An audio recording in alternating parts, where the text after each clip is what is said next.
Wait, before you drop $500 on the Denon AVR-S750H, there's something you must know. It promises theater-quality sound.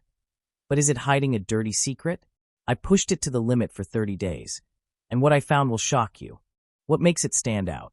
Right out of the box, 3 things caught my attention. Rock-solid build that feels premium. HEOS multi-room streaming that actually works. And this dramatic pause, the secret Atmos trick nobody talks about. Sudden deep bass impact as the receiver powers up. Movies, gaming and music, real test results. Movies, powerful or flat.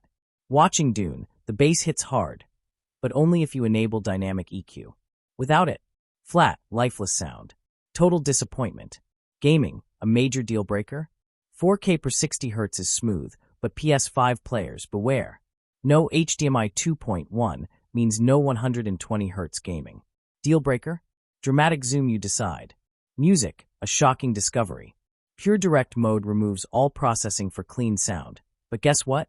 It kills your subwoofer. Sudden weak bass drop. Who approved this? Hidden flaws no one talks about. After 2 hours of Avengers Endgame, this thing runs hot, hitting 158 degrees Fahrenheit. Alarm sound effect and the remote? Button mashing sounds feels like a 1990s TV clicker.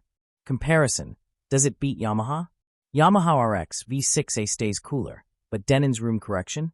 Magical sound transition, absolute wizardry. Final verdict, should you buy it? Buy if you want the best room correction. Need HEOS multi-room streaming. Mostly watch movies at moderate volumes. Avoid if you're a hardcore gamer needing 120 Hz. Run power-hungry tower speakers. Don't want your receiver doubling as a space heater.